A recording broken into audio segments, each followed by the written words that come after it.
right.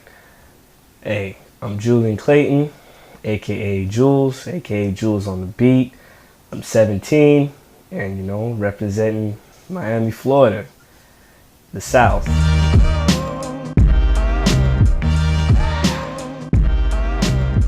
And I got stories from my mother telling me, as a child growing up, idolizing Prince, wanting to get a new guitar, playing around in the living room and stuff. But I hit a certain age and I picked up, the art of hip hop and what it truly meant.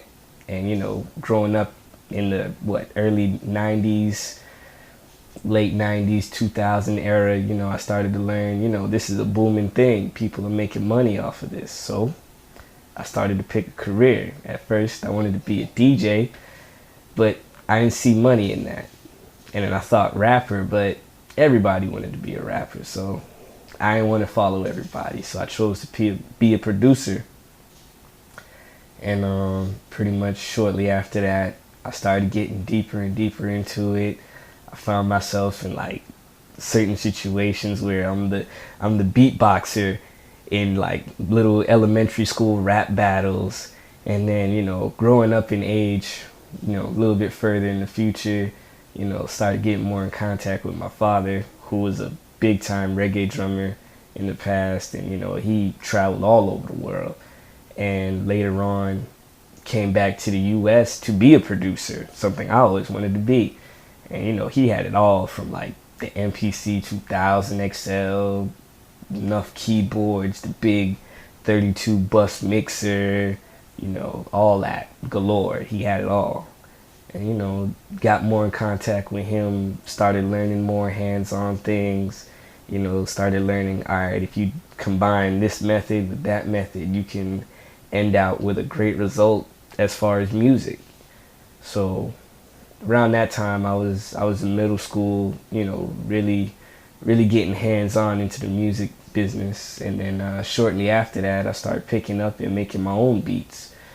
From that point, I started working out on computer programs, little stuff like Fruity Loops and Reasons. But I don't know, it didn't work for me much. I wanted to seek out more the original stuff, the stuff that hip hop started on, the old school boom bap feel, the kicking it in the studio with the MPC, and you're just doing your thing. So eventually messed around, found a customer and put out a deal, and the end result of the deal, I got an MPC, and then from there things started picking up. Now I'm dropping beats by the dozen, here, there, everywhere now. Feeling like a sauna, grind for the cause, that's my propaganda. Wanna live lavish over. So yeah, that's when I picked up into mixing, and that's when mixing became a really big thing as far as music goes. I found out without mixing, my beats won't be as powerful as they should be. So I started dabbling more back into computer programs, which is something I really didn't want to get into.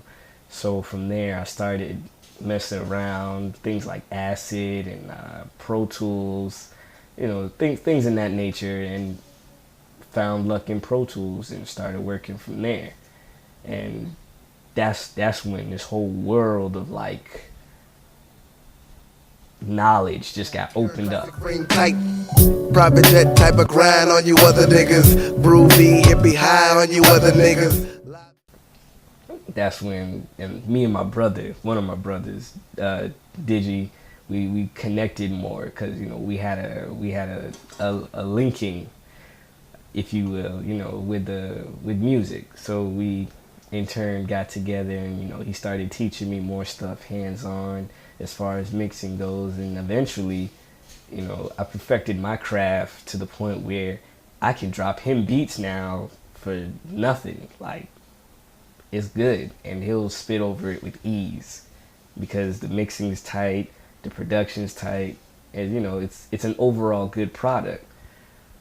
And it's a beautiful thing. But on the backhand of all of that, production, the learning, the mixing, computer programs, all of that, being a music producer is not easy at all. Besides from being a music producer, you got other jobs that take on the back half of it.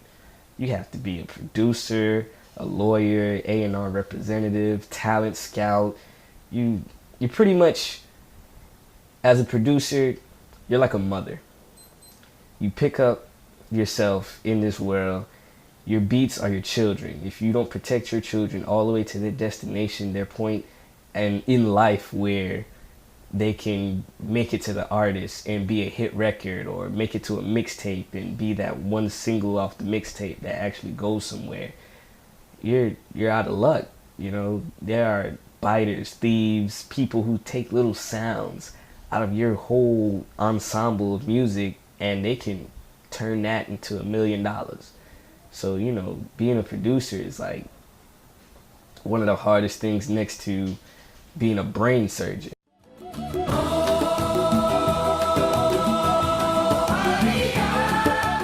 You know, it's like the amount of pure bass creativity that's involved with production is ridiculous. You know, you could sit there for hours picking your brain on how to get that one keyboard sound to link with the drums, or get that hi-hat to turn down just right.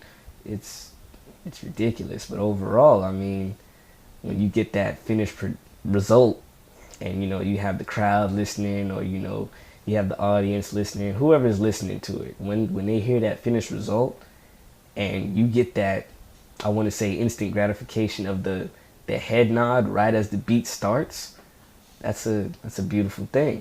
You know, most people, or should I say producers, will start off in the game and they'll only make it so far, and you know, their beats only make it so far, and at some point in time they just give up because, you know, they haven't gotten that attention they crave. You know, most producers come out in the game hungry. Like right now, I'm hungry. I'm looking for more talent. I'm constantly looking, always looking. But, you know, for the other guys I came up with, I know a few today stopped producing. They lost the passion for it. They just gave up.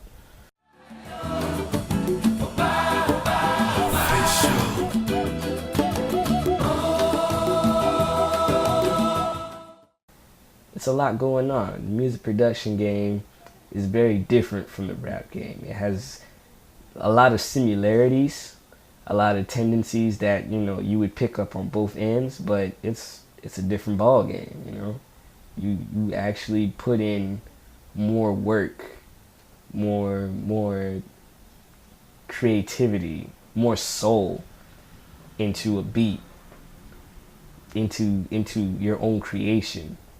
You know, and that's how things really are.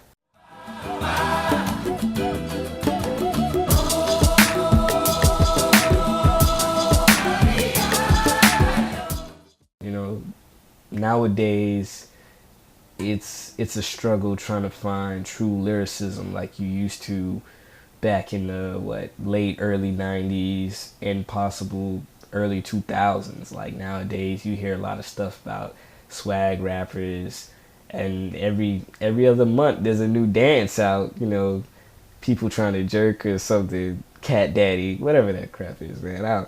You know, it's always something new. There's always something new. But, you know, like myself, I'm part of a movement where lyricism is important.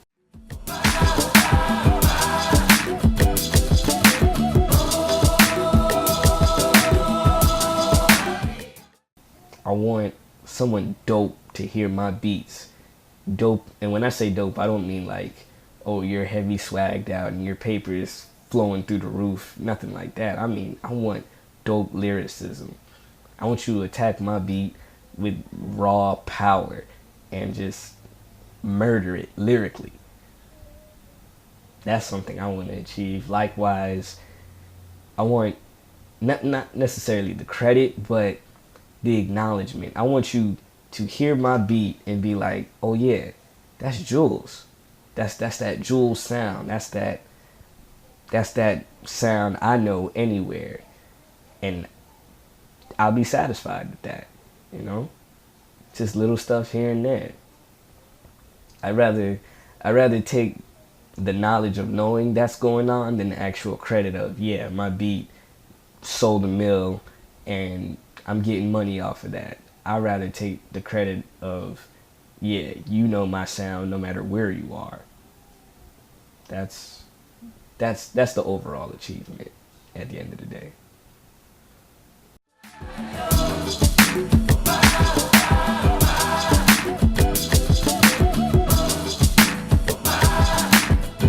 It's a movement, you know. It's a strong hustle to build it back up. Now you have a lot of record companies going out of business because the artists they signed were actual lyricists, and nowadays, or should I say the younger generation, aren't picking up on that. They're not getting the idea of you can expand your mind further than just material things that's in front of you. You know, your fancy chain, your big ass car with the rims, you know, the girl shaking her ass. You know, it's more than that. They don't pick up on it. Those artists lose out. Those record companies die.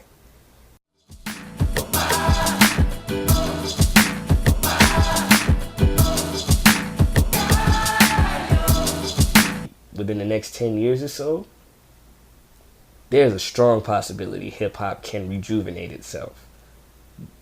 You can say the year of the lyricist is on its way back. And with that being said, real producers will start forming out of nowhere. Real tracks will be made. Real artists will be formed. Hip hop will be reborn. That's word.